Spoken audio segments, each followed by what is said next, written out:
Welcome to Silicon Valley Impact, where business insight meets startup innovation. And now, your host, Brian Sparks! Go! All right, thank you, Brian. Welcome to Silicon Valley Impact. I'm your host, Brian Sparks. The purpose of this show is to have honest conversations about what it takes to build great businesses and communities so that you can make an impact within your own. They wanted more of you, Brian. It's definitely not for me. They just love you so much, they can't stop. Everybody, please. Yeah, settle down, you animals. Yeah, sit down. We got to get this show rolling. So, we have a full house today. We have Delya's back in the house today. We're going to be focusing on partnerships. And Sydney, I loved how you were getting into the music. I mean, you were just rocking out to that. Yeah, I loved it. Yeah, and Franz, good to see you, buddy. Glad you're here. I'm excited, Delya, to talk about partnerships again. We're going to be doing this once a month, focusing exclusively on what it takes to build a company or build a business or startup through partnerships. So we'll introduce our guests in a minute, but good to have you back. Yeah, thank you. I'm starting to have withdrawals from this. You know, if I'm not doing this every month, I'm going to miss it so much. So I'm looking forward to being back here. It's the adrenaline Yes, of radio and it. Brian's intro. Yeah, I love it. I love it. Bring us up to speed. Tell us what you've been up to the last month, and of course, in our audience, of course, want to know, what we've been up to here and what's the purpose of this particular topic. So if you're just joining right now, this is the first one you're listening to, please go ahead. You get the most value out of this as well. We're going to talk about partnerships, what it means, what is an ecosystem partnership, what's a technology partnership, the evolution of the whole thing. However, similar to, I would say like TV series that, yes, every episode is a different story, but the characters are the same. So I think you'll get the most out of these ongoing partnership episodes if you go back and listen to the previous one, especially the first one. I think it was episode number 29. And that's where we discuss really the birth of a technology partner manager. What does that mean? And slightly different than what traditionally a lot of the tech companies see as channel managers. That's a little bit different. These guys still exist. We love them. They do great work, but that's not what we're talking about. So we discussed really the birth of a technology partner manager, why that's so important, especially in the tech sector, and brought it all the way to a chief partner officer. And we'll touch on that again today. What's happening, why did the role that started less than a year ago now is blooming.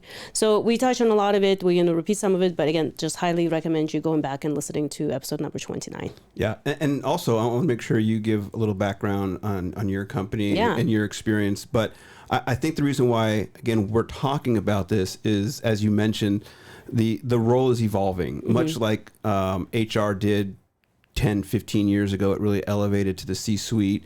Before, it was just kind of another director's role or manager role that kind of handled the people, but then it's just really, it really elevated and took on the heart of the company. And I believe partnerships are really taking on the heart of community and what it means to bring others in and create the village so that it can raise the child, essentially. And correct me if I'm wrong, you've seen the the evolution of this. Yes. And it's going that same direction. You mentioned they're getting more seats at the C-suite table. And so we'll get into that. But remind our audience not just about the topic, but about what you got going on. Yeah, so in the last month, Partner Utopia, we were building a platform, and the nature of what we're building makes it very interesting to see what's happening in the market, because we are selling. So VCs often ask me, hey, what's the ideal size of your customer? And I tell them, I'm like, I'll tell you, but you're not going to like the answer because I don't neatly fit into your box if I give you the truth. And the truth that we discovered, especially last month, what started to happen because we've done a couple extra releases, we now have customers as small as a 5-person startup because the third hire of that startup was VP of partnerships. Because the nature of what these guys are building requires partnerships to go to market, right? They solve something very, very small and specific and niche, but their product doesn't actually solve a business problem. Their product plus maybe 10 different partners solves a business problem. So VP of partnership at a tiny startup using our product, paying us money, versus VP of partnerships at GitLab, HubSpot, Garda, like multi-billion-dollar companies, same title, same amount of money that they're spending with us, same exact problem. So we noticed that last month, and we were just fascinated. Again, we see don't like that answer, but that's what's happening. Like 5-person startup, billion-dollar company. That's a big difference, because communication directors or VP of communication and partnerships usually didn't come in until A series, B series, and beyond, as kind of like, okay, now we're big enough to partner with the other big guys in the industry. But no, that's changing. And in fact, we have the perfect guest to kind of talk to that. We have Sydney from Micro One. So Cindy, we'll talk a little bit about that and when you came in, what your strategy has been. But I definitely want to introduce our guest before we get too much further into this. Franz, I'm excited to talk to you about your book and to learn from you. You've got a lot of experience in this space. Introduce yourself to our audience and give us a little overview of what you've been up to. And by the way, though most of you can't see it, I love your shirt, buddy. Appreciate it. Yeah, thanks so much for having me, Brian and Delya. In terms of introduction, like, I'm Franz Schrepf. I currently head up partnerships at a company called OpusClip. We're an AI video editing platform which turns long-form video into short-form video. And before that, I was number 16 at a virtual event startup called Hopin. And that was a startup which went from 0 to a $7.75 billion valuation during the pandemic, because there was suddenly this massive demand for virtual events. And so I started as a sales rep and then built out our channel sales program. I built out our technology partnerships program and also our alliance program. And through that journey, I've been trying to learn as much as I could, and also create content about my learnings and try to learn in public.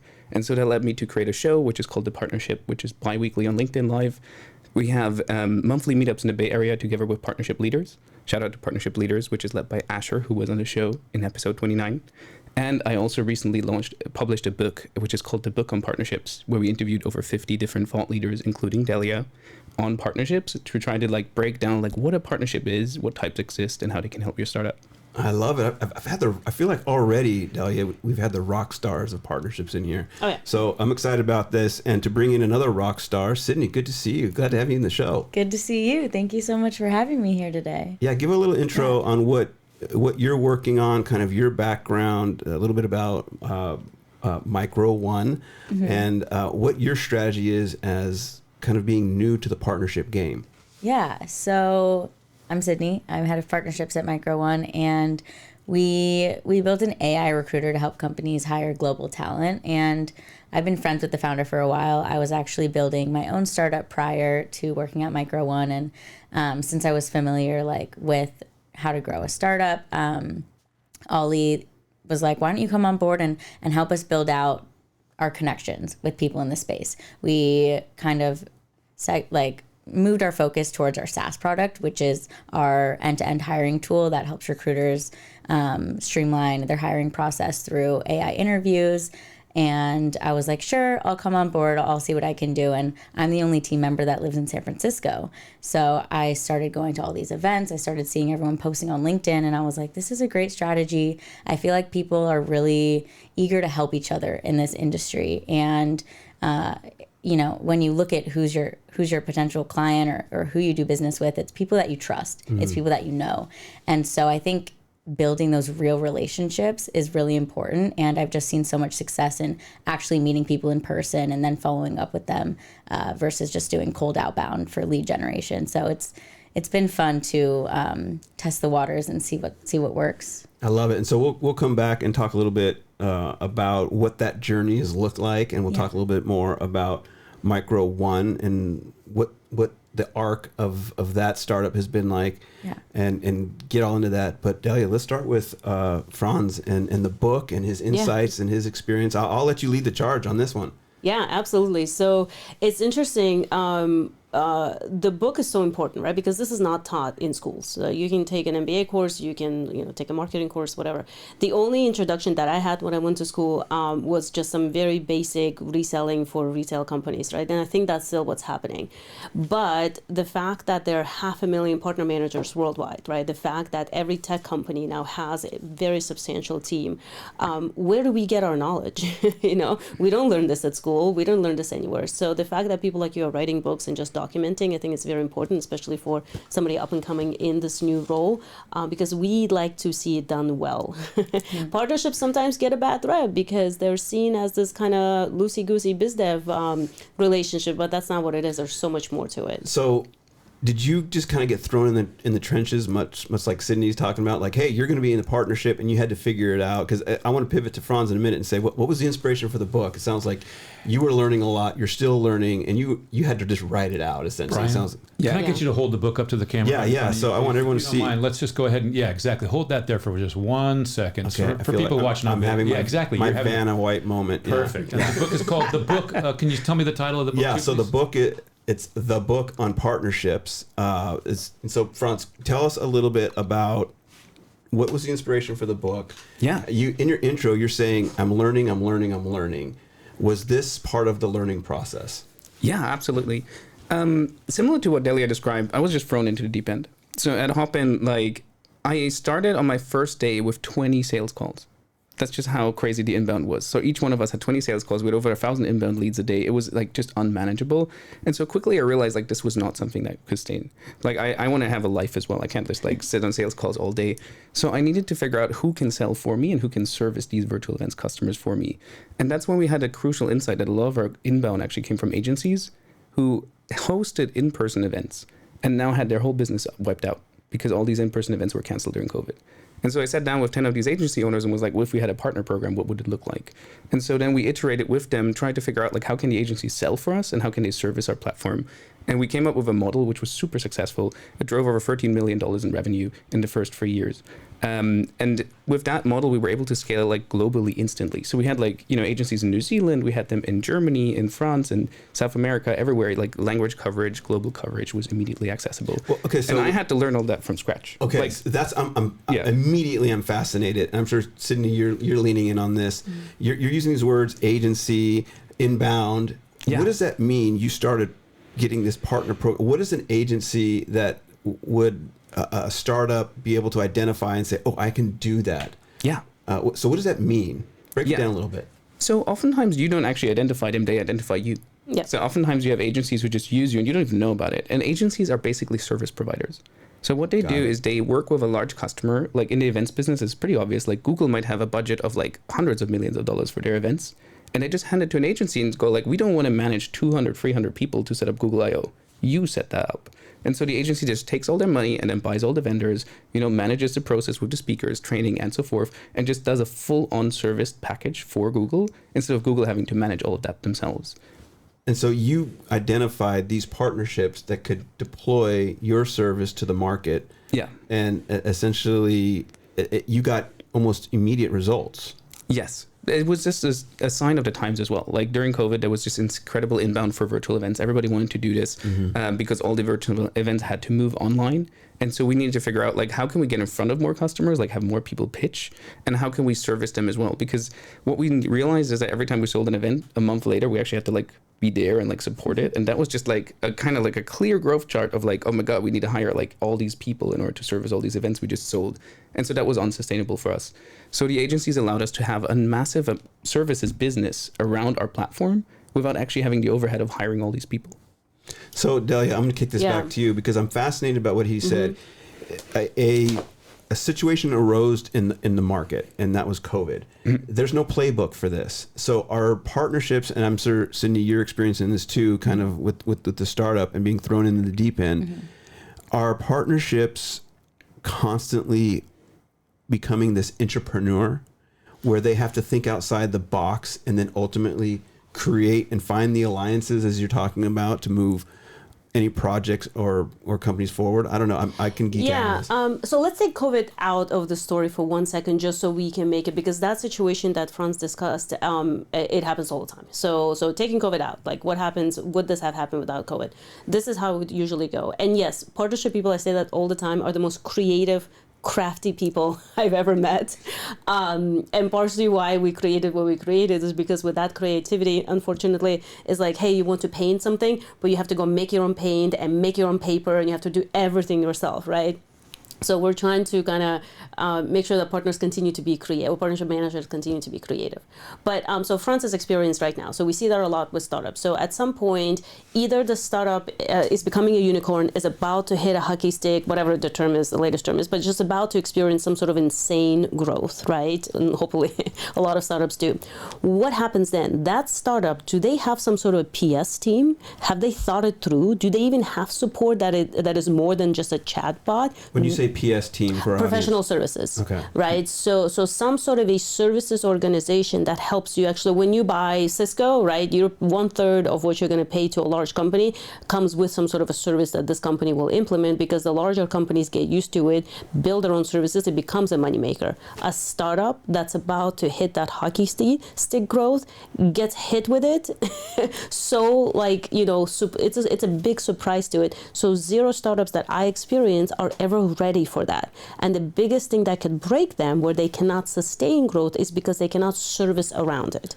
So that's when partnerships come in. So that's when you're going to go out into something called agencies, MSPs. They come in all kinds of flavors. So another services organization that's going to make money on your technology and becomes an extension of your professional services. So that was a lot. And but what I'm fascinated by is the strategy of it all. So let's talk a little bit about, first, what is specifically a partnership, and then how do you kind of create outside the box strategies for that, Franz? Yeah. I think that's such an important point you raised, because a lot of people don't actually know what a partnership is. Like when you change your role, like your title on LinkedIn to head of partnerships, you just get all kinds of inbound, and everybody in your company just sends you everything, which is like a partnership. What are they thinking? Yeah. What are they thinking? I think a big problem is that partnership sounds like a win-win situation. And so a lot of salespeople will call it a partnership. Mm-hmm. A lot of like sponsorship requests will be partnerships, right? Like the Olympics had a whole page of like, our partners. These are not partners, these are sponsors. Amen. And so it's really important to understand like what a partnership is, which is actually the opening line in the book. Like, this is what a partnership is. Now we're going to get it all out of the way, and then we build up our partner strategy. And that's something which I had to like piece together over years. Because when I started, I thought I was inventing this for the first time. Nobody's ever done this, right? Mm-hmm. A lot of people has done this, but nobody wrote it down. Like, I had to piece together from like a lot of blog posts, communities, and also just calls with people. Like, I literally like went on LinkedIn and just hit up a bunch of people who had partnerships in that title and was like, what did I do? Like, what's my job? I was just handed this partnerships department at Hopin, and I just need to figure out what this is actually. Mm-hmm. And so a lot of people took like their time and actually like shared with me what they were working on and how they think about it. And then over the last 3 years, I distilled it down from like 20 pages of like, this is what we're going to do, to a 2x2 slide where I'm like, this is what our partner strategy is, on a very simple slide I can draw on a napkin for you. So what is that? Give us the punchline. Yeah. What did you distill it down to? So the two things you asked about, one is like, what is a partnership? Like, I read for like dozens of different definitions, and the one I came up with, which was like the best one, is actually from Mark Brigman, who's the CEO of Partnernomics, and he's one of the people who actually went out there and created a bunch of courses, etc. Wrote a book about it. Awesome stuff. And in that book, he like wrote down that a partnership is a relationship between two or more parties with the goal to create a competitive advantage. And if you look at it through that lens, you're going to be... I'm sorry, Franz. Can you say that one more time? Yeah, that was you blew past it pretty quick. That was a t-shirt. All right. I'm gonna put it the bumper sticker. Yeah. A partnership is a relationship between two or more parties with the goal to create a competitive advantage. And a competitive advantage is really important. So I want to go back to the difference between a partnership and a sponsorship, just to kind of differentiate. Because I think a lot of people think a partnership sounds more like a friendship. Yeah. Right? And so it's got this softer feel, right? Like, oh, we're partners with these people. They're not our sponsors, they're our partners. Exactly. But when you add that second component, that it's to create a competitive advantage, that is more than what a friendship is, right? That takes it out of the warm and fuzzy category. Absolutely, yeah. One of the people which reached out to me actually very early in this journey was a Formula One team which wanted to have our logo on their car. And so is that a partnership or is that a sponsorship? And the clear answer is it's a sponsorship. Oh, good. I think you're going to ask me. I don't do good on text. Okay, all right. Go ahead. We're going to be doing math. Oh, the math comes later. Like, this is part 2 of the show. But it's a sponsorship because the Formula One company, like car, doesn't really care who's on like the car. Like, it's not going to drive faster just because it's our logo or somebody else's logo on it, right? The only thing they care about is the money we give them. And so there's not a competitive advantage. They don't get better at what they do, and we don't really get better at what we do just because we're on this car. We actually pay for that traffic, right? And so a partner is somebody where their business and your business both succeed. Like, your business model, the way you make money, and the way the partner makes money, their business model, work perfectly in harmony. Oh, okay. I could just sit on that for a while. So give me some of the strategies that you may deploy when you identify a potential partner. What does that conversation look like into kind of bringing each other into harmony and ultimately strategically executing on that partnership? Absolutely. So there are actually two kinds of partners to every partnership that you have to manage. The first one is the internal partners, which are your internal stakeholders. And the second one are the external partners, which is the other side, like the other partner, their partner manager, and their teams. And so one thing which is really important to understand about partnerships, and this goes again back to like the work of Jared Fuller, who wrote the Nearbound book, and Peter Caputa, who's like the CEO of Databox, their data and the real work. I'm just summarizing what a lot of these experts did. But the really interesting thing about partnerships is that partnerships shouldn't necessarily be a department, but it's a strategy for every department.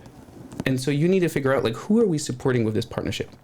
At Hopin, the number one like internal partner we had was our customer success team and our sales team, because they worked with these agencies hand in hand. The agencies sold it, we onboarded them, and then the agency would service the event. And so our OKRs had to align very closely with the sales team and with the customer success team. So let me pause you for a second there, because I heard something very unique. Delya, you and I have talked about partnerships in the past. There's usually that one person who is whale hunting for the big partnership. They were the lone wolf kind of in the company. But Franz, what I'm hearing you saying is it's evolving. And Cindy, I'm going to come to you because you are experiencing this now with this idea of creating a competitive advantage. But what I'm hearing you saying, Franz, is every department has this creative engineer that gives their department, whether it be marketing, sales, or engineering, that is thinking strategically how we can continue to level up. Is that what I'm hearing? Yes. So either you can sit inside of that department. That's often what happens. So if you work on marketing partnerships, for example, you'll sit in the marketing department, even though you're the partnerships leader, because that's the department where your goals align closely to. Or if you work with different types of partnerships, which will ultimately happen as you mature, you might actually like create a partnerships team, which then helps as like an overlay of our departments as well. It makes sense now why they're going to be in the C-suite in order to kind of make, see how it all plays together. So I don't know if you remember, I said it on the last episode as well. So, and Franz and I were actually discussing we need to put that cartoon together. If you look at partnerships as something that will drive revenue, you're about to get fired. So partnerships are always, or think about it, instead of like having your own train, so align to one of the trains within the organization that do have a direct path to revenue, which is marketing, sales, and product, right? So they all have some sort of a direct path into how they're going to impact revenue within the company, or growth or something, or however you want to measure it. And then partnerships align to one of those things. If you're going to try to go build a fourth train called partnerships and drive that thing, trying to drive it to revenue, you're going to just derail the whole operation and at best get fired, at worst actually cause a lot of other damage within the company. So that's why we've been kind of training and educating people. And that's why it's more than just like, hey, let's just create a relationship, or let's just bring donuts to the meeting kind of partner manager. It takes a lot of you trying to understand who you're servicing within the company. It takes the company, actually, the maturity has to come from the company to say, this is what we want out of our partnerships. We want more in marketing, more in product, or more in sales. We want maybe all of it, but then from different partners, I hope. And then you bring in people like Franz, like Sydney, to say, okay, you're going to now execute on this specific thing, and you're going to make marketing people really happy, or you can make product people happy, and so forth and so on. But never look at partnerships as something that can, on its own, impact revenue. Yeah.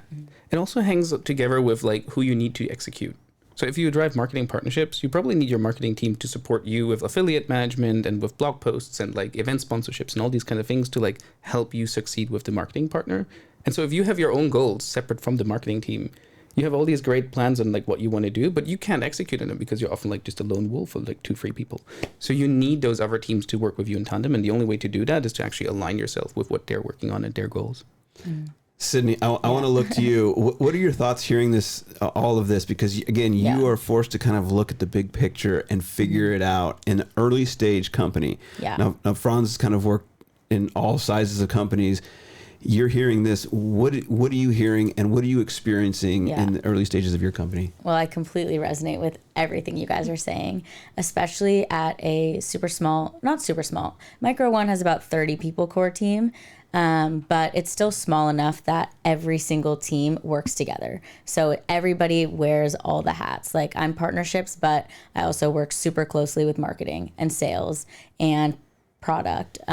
Especially, you know, a lot of the learning process came from who in the team do I need to, you know, rely on or work directly with to achieve our goals. And like you said, it's not just the partnerships team's goals, it's the marketing team's goals, it's the whole company's goals, and what department, you know, drives the connections or like the growth forward within their sector. So for marketing, like let's say we have a campaign, there'll be product aligned and what graphics need to be designed for it. And then for partnerships, it's okay, what people do we need to get in contact with to drive this marketing campaign forward? So there's a lot of cross functioning between all the departments. So that's been fun trying to figure out how to drive that forward, and also bring new ideas to the table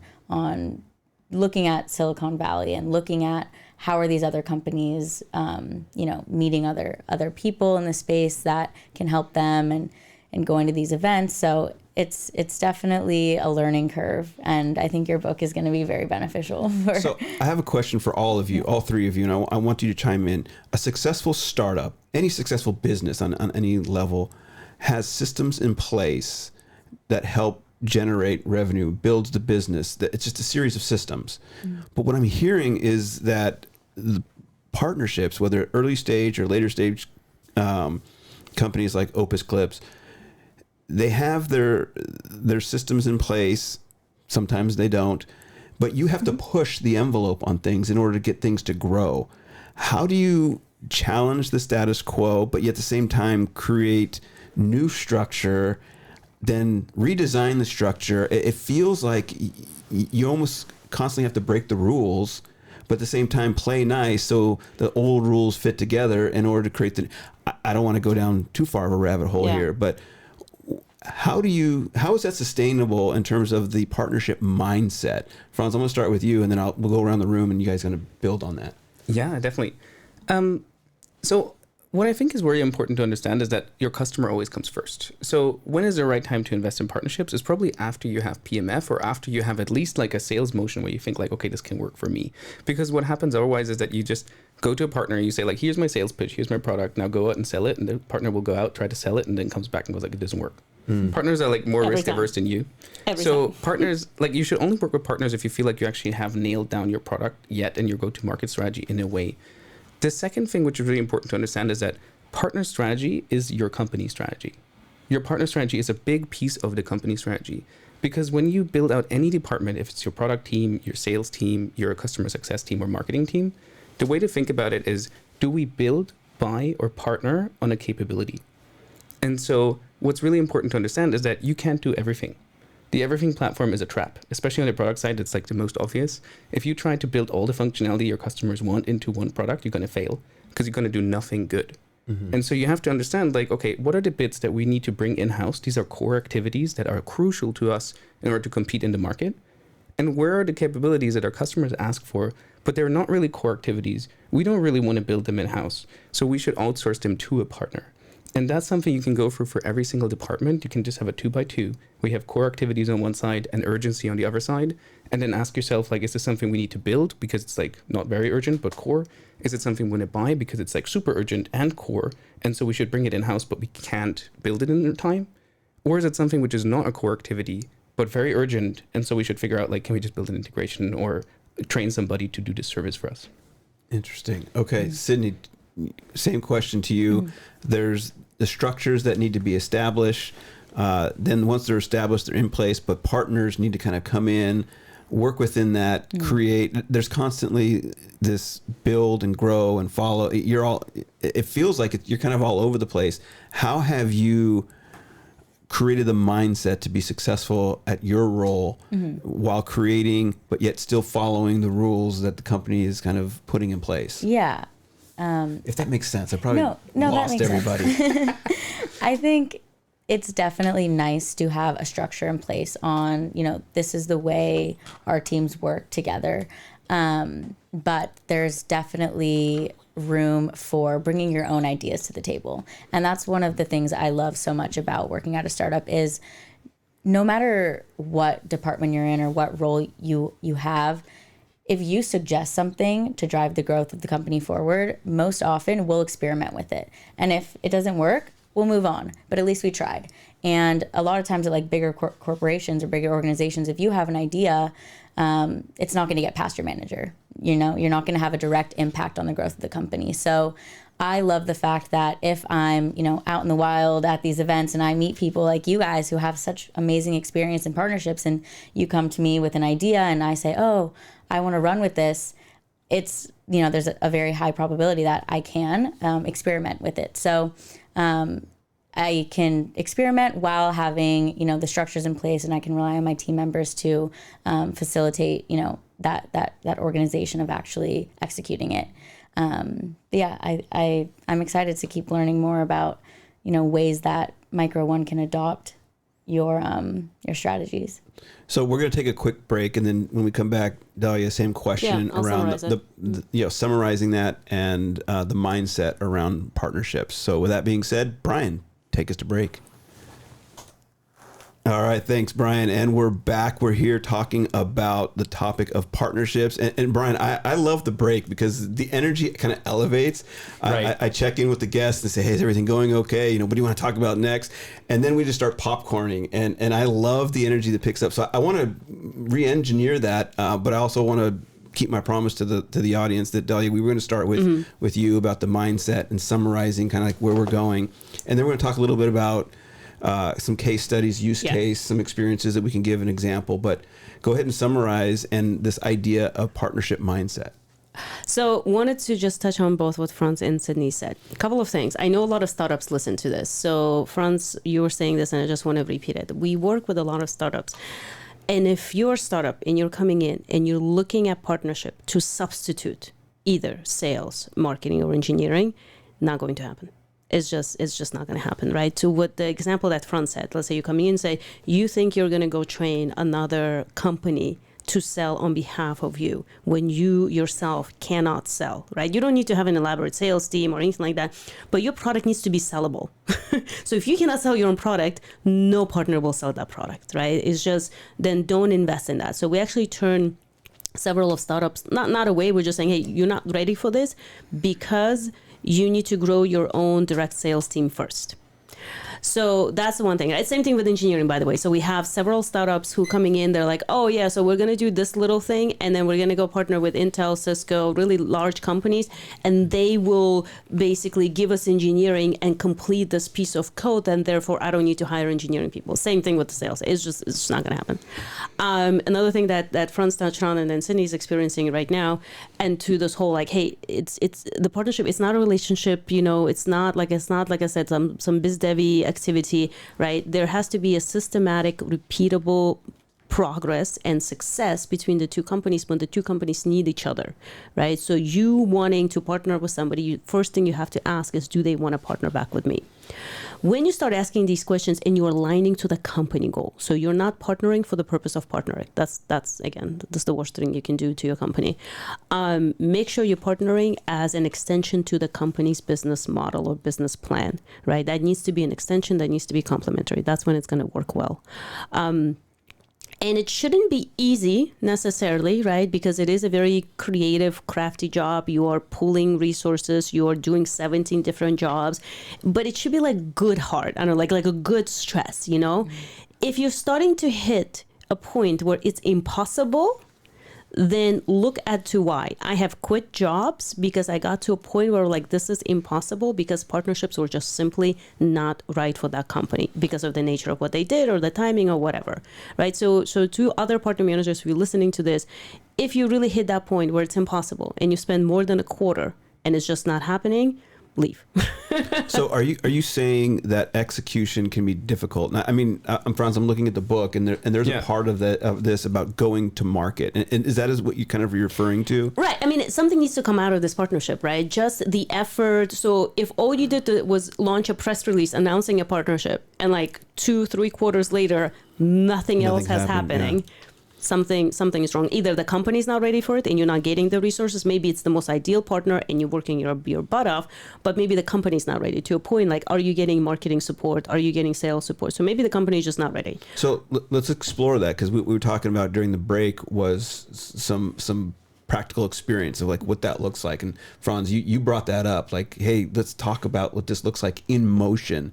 Are there some experiences or top of mind where you had what you thought were ideal, they executed and they were beautiful, they went off, you hit it out of the park, but yet they're the same thing, you thought they were great and they just tanked? Yeah, absolutely. Like, I have one example out of the very early days of our agency program. Again, like, the book is a lot about 0 to 1. Mm-hmm. And so that's kind of what I talk about the most here. But in the very early days of the agency program, we had 10 agencies we work with. And there was one specifically, which was an agency in Germany, and the guy fully embraced our product. And so he had a 12-people team, and he just said, we're going to be a Hopin shop now. Like, that's the only thing we're going to sell from now on is Hopin. Like, his team, when they opened their laptops, the first thing they saw was the change log of Hopin, so they knew all the new features, so they can sell them to the customers. And because they went all in on our tool, and we're like the #1 provider for Hopin in Germany, they actually grew their business from 12 people before the pandemic and like hosting a lot of regional events to like 45 people and hosting Europe-wide events under the Hopin like brand or for, Hopin customers. Mm-hmm. And they were hosting hundreds of events every single quarter. And so that was the kind of success we saw when people went all in. And so with partners, it's oftentimes not like the biggest is the best, but oftentimes it's the most committed is the best. Like, whoever is actually willing to invest the most into your product. Interesting. But there is a flip side to this as well. So in the same batch of 10 agencies, there was one agency, they were actually like way bigger. They should have been a bigger success for us. But the first time I talked to them, they were already like, we want exclusive access to your clients. So if we say, for example, like, Google is one of our clients, we want to make sure that everything which is Google comes afterwards to us rather than to you directly. And we said, like, that's not going to happen. Mm-hmm. Then they told customers anyways that they're exclusive, which was not a good move. So we got a lot of complaints from customers, which were like, these guys are just trying to like nail us down here rather than work with you directly just because they want to sell services.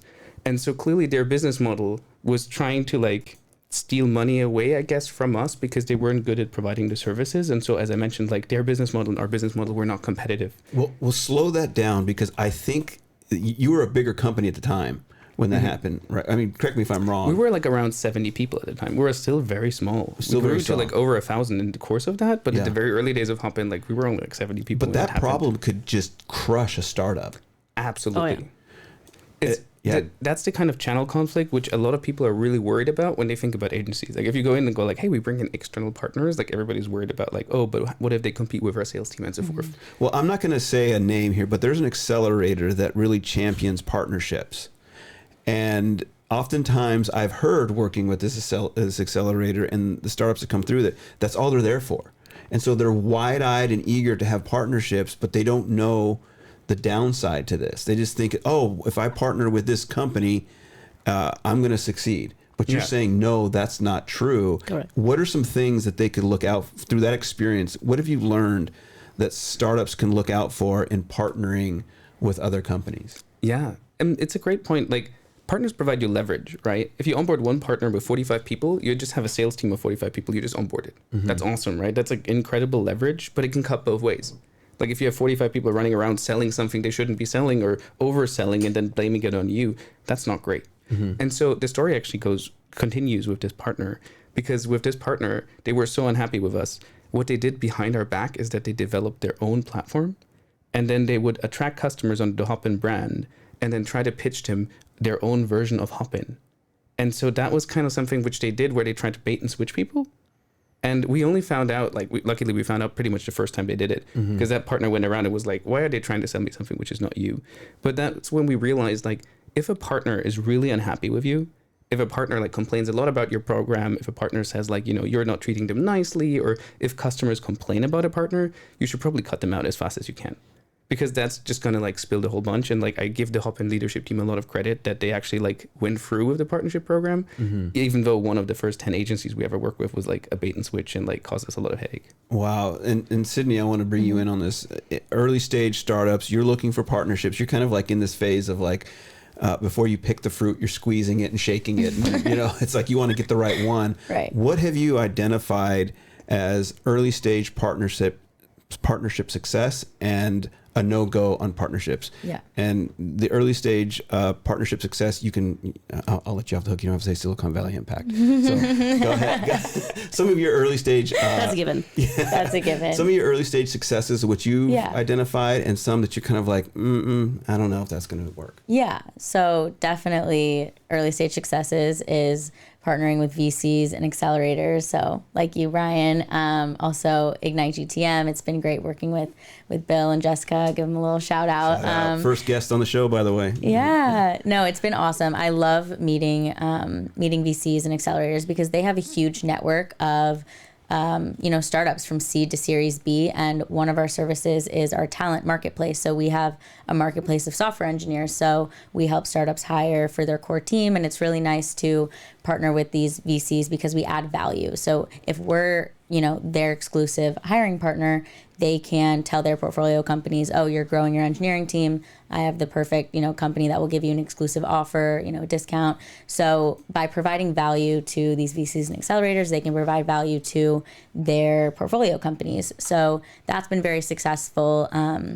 It's also just fun meeting people, at events and building that community, in the wild. So that's very successful. Another partnership that we've been looking at, which we're just kicking off, we haven't really tested the waters yet, but we just launched our API. So we're actually, this is more on our SaaS product side. So our AI interviewer, which helps recruitment teams basically interview candidates asynchronously and then generate detailed reports so they can basically shortlist top candidates faster by reviewing the report instead of taking a screening call for 30 to 40 minutes. So with this API, we're reaching out to ATS organizations, big HR companies as a plugin into their current process. So it adds value to their current customers because their customers can utilize the AI interview as a part of the whole hiring process.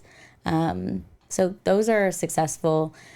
I haven't had too much time to look at what's not successful yet. I mean, we haven't had a partnership with an ATS organization yet, so we're kind of still seeing how that's going to work out. Okay, so Franz and I cannot be in the room together for this long and not say the river concept. Is that what you were just thinking? It had to come up. Yeah. It had to come up. So you want to do it live on Sydney? Okay, let's test this out. Okay, so I think I mentioned this on the last one as well. Did you prep her for this? Because I'm nervous for you right now. What is it? What's going to happen? No, but it's actually, so it's not testing her, it's testing Franz and I. So we came up with this concept. It's a little bit in the book, but we need to kind of do a little bit more on that. And we're just going to test it in real life. Does it work? Because I can't say that it works 100% of the time. Because we haven't tested it enough. Sydney, so we're you ready for this? We're gonna test it on you. I'm sweating for you. So what you just described, right? And I think, Franz, the more I have a discussion, I think it's more for technology partnerships, right? So we talk about this thing called the river concept. So when you look at your partnerships, instead of looking at it as a cluster with a capital F, where you don't know who's doing what for who, what's to expect from each other, whose turn it is to give who to whom customers, right? It's a little bit confusing. Instead, Franz and I were like, dude, what if we just look at it as a line? Well, I called it a line and you called it a river, which is better. So what if we just look at it as a river? So if you think about it, so think of it as a flowing river. Mm-hmm. The end result, the end water, like the ocean or the sea, whatever you guys all end up flowing into, is the overall customer problem that you're all trying to solve, right? So the problem that you're trying to solve is I need to hire somebody. That's the actual problem, right? Mm-hmm. So where are you in that river? And you were just describing other software technology companies. So you guys build an API. So then another technology company that I think comes before you, right? So the customers go to them first and they say, we need to Dice or to Indeed or to some of these larger ones, right? Recruitment companies. So they go to them, say, we need to hire blah, blah, blah. Then technically the lead came into them. You are then, I think, after them in a flowing river where you can expect leads coming to you because the customer first went to them. Now you become a specialty thing where you say, yes, we can do that for this thing right here because we do that really well, right? So you need them because they're going to give you leads technically, right? Or referrals or stuff like that. Right. Or they're the ones who are opening the doors to the customers. But the question is, a lot of people ask, they're like, but then why do I need them, right? Or why do, so the other way around.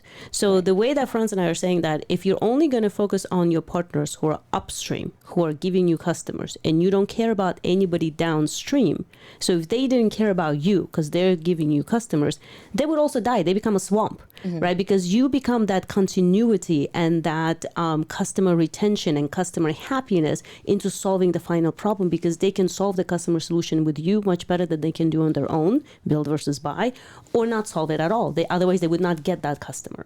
Right. So that's kind of like the river concept, right? So they sit perfectly in that after a very large, so you guys are in a good position, right? So after very large companies who are established companies who are getting thousands and thousands of customers, right, on a monthly basis, you plug so neatly right after them that leads should be just flowing to you. Yeah, absolutely. I think for Micro One, like, it makes a lot of sense, for example, to target VCs because if you think about the startup buying journey, like the first thing you need is money. Otherwise, you have no money to spend on Micro One, right? So you're going to raise money from an accelerator or a VC. And then the first thing you do when you raised money, at least that was for me when I founded my startup, was to actually hire a team. Right. And so then you go to your VC and go like, wait, I need to hire a team right now. The VC doesn't want you to spend all your time hiring because they want you spending time with customers and stuff. So for you, there's like a really nice synergy with VCs to actually like have the VC send you leads, right? Right. Because then you can accelerate the hiring. But then there are other partners downstream which you might need work with afterwards in order to improve your customer retention. So your customers might come to you and go like, well, now I hired all these people, like how do I put them on payroll, right? Like, do I use something like Deal or something like that, right? And that's something which is like, I call them like RFP partnerships. But basically when you fill out an RFP for a big customer, they might have like, do you have payroll provider inside of your product? Or do you have like, 401k providing, something like that. And in order for you to tick all those boxes, you need to say, yeah, actually we integrate with all of them. And these are all the partners which we use to like solve your problem. And so we have this whole tool stack for you. Right. So I just gotta, maybe it's said in the book, maybe I heard it somewhere else, but is there such thing as an ideal partnership profile? And how do you kind of on first brush create that? And then I have to ask the question, I got to leave it out there so it gets answered, is the negotiation loop. Like you come with a creative idea, you meet with another partner, there's this creativity that goes on, there's this synergy, and then executing downriver or upstream, whatever it may be. But to the first point, how do you get kind of this ideal partnership profile and then begin the negotiation process to kind of move the needle on that? Where does all that begin, starting with the IPP? Can I take a stab at it? And then, because there is two schools of thought, right? Okay. So the traditional school of thought is to look at IPP, ideal partner profile, the same way that companies look at ICP, ideal customer profile, where in the beginning you build something, you're like, who are we going to sell it to? That's our ICP. So companies are starting to look at our IPP the same way, and I think that's the wrong way to do that.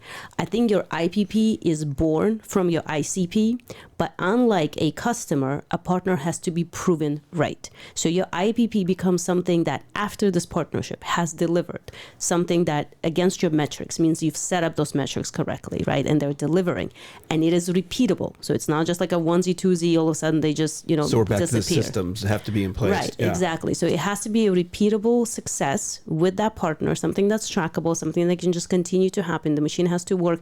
And then you say, ooh, that's my IPP. I'm now going to go double down on that.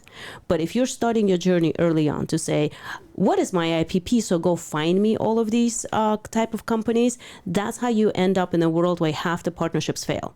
Because you went looking, you basically, you're answering a question of what is my favorite black color? So when you ask early on, what is my IPP, is you're positioning the question wrong. So that's my school of thought. It's like, don't approach it in the beginning.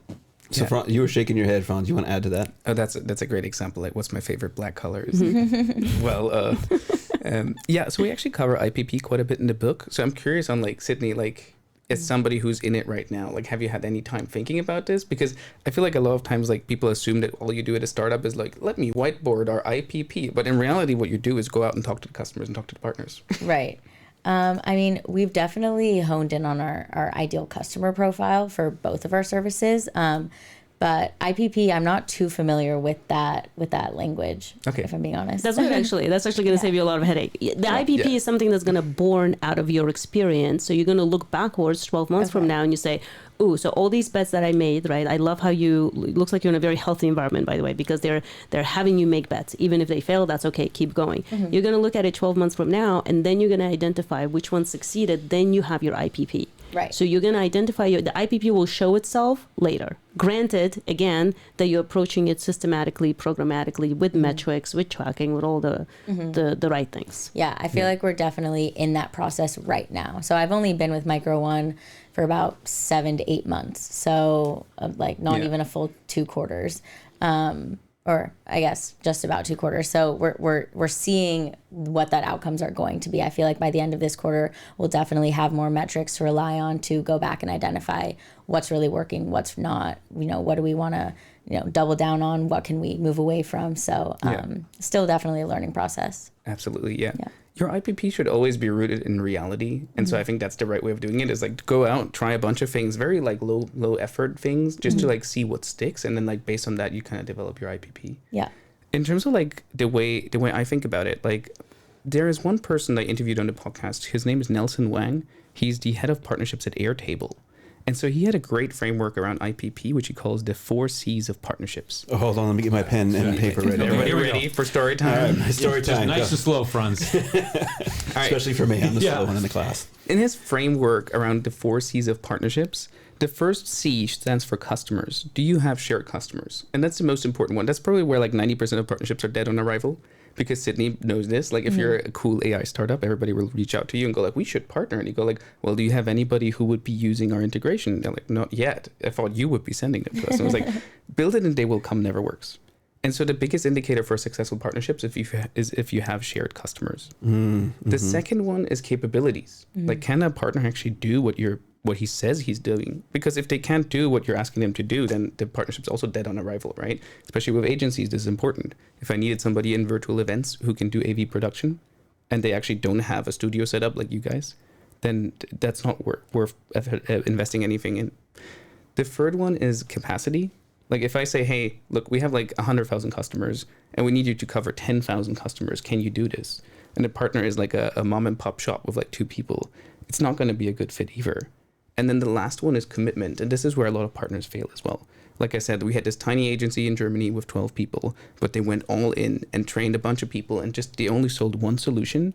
And that was a far better partnership than a lot of these agencies, which have 1,000 people, but they also offer 200 solutions. And so they need to train all their team on all 200, which means their team doesn't actually understand how all these solutions work. And in every sales call, they have a hodgepodge of solutions that they offer. It's not going to deliver any good results. Yep. Franz, can I add a 5th C, please? Yes. I got a 6th. I want to add compatibility. I really find in the partnerships that I've ever had in my lifetime, all of the things that you just mentioned, of course, make absolute sense.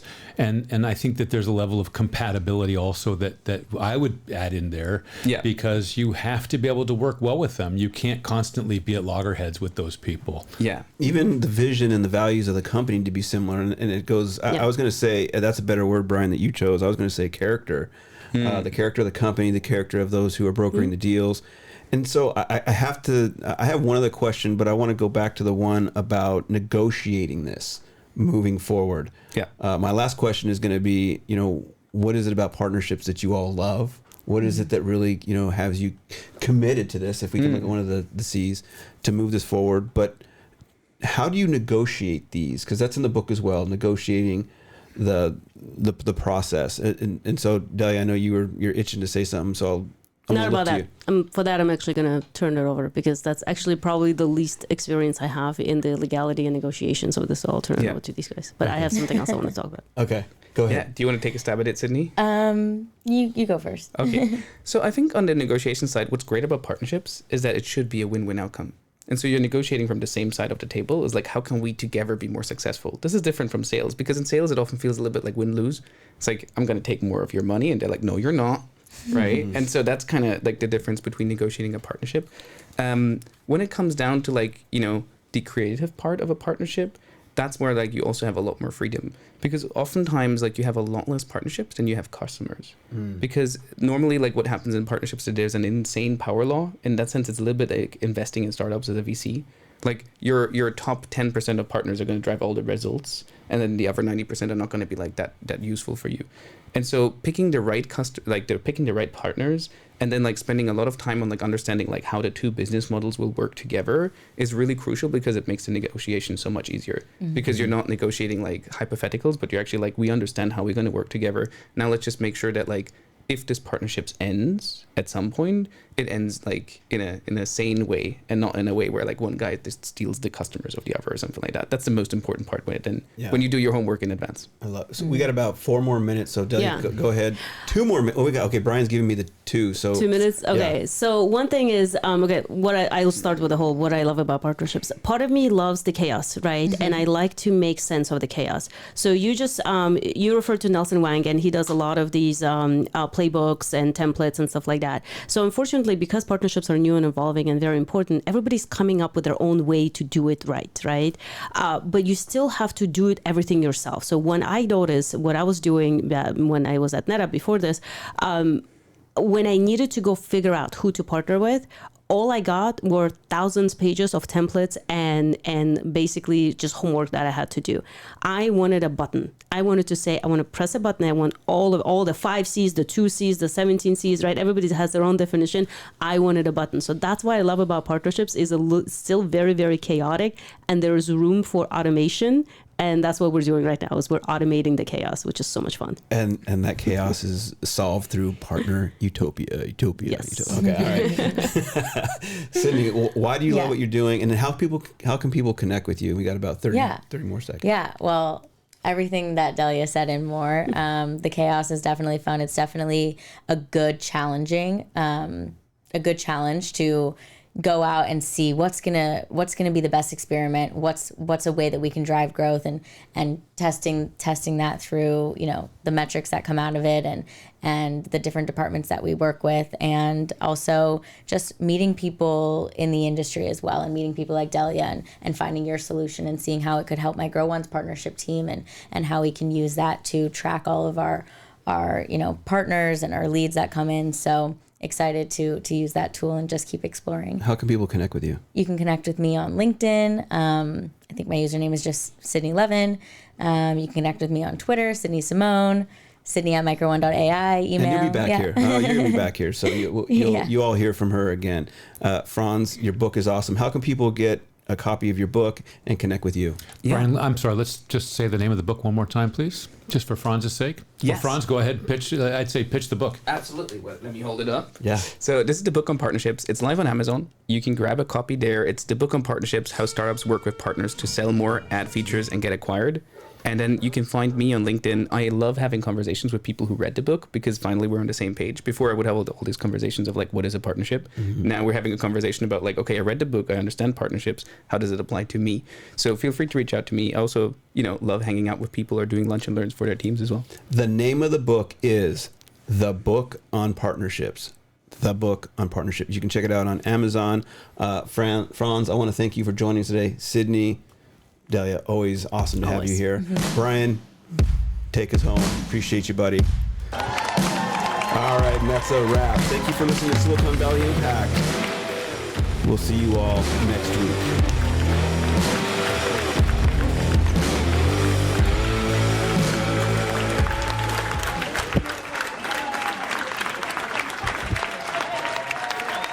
Are you just messing with us?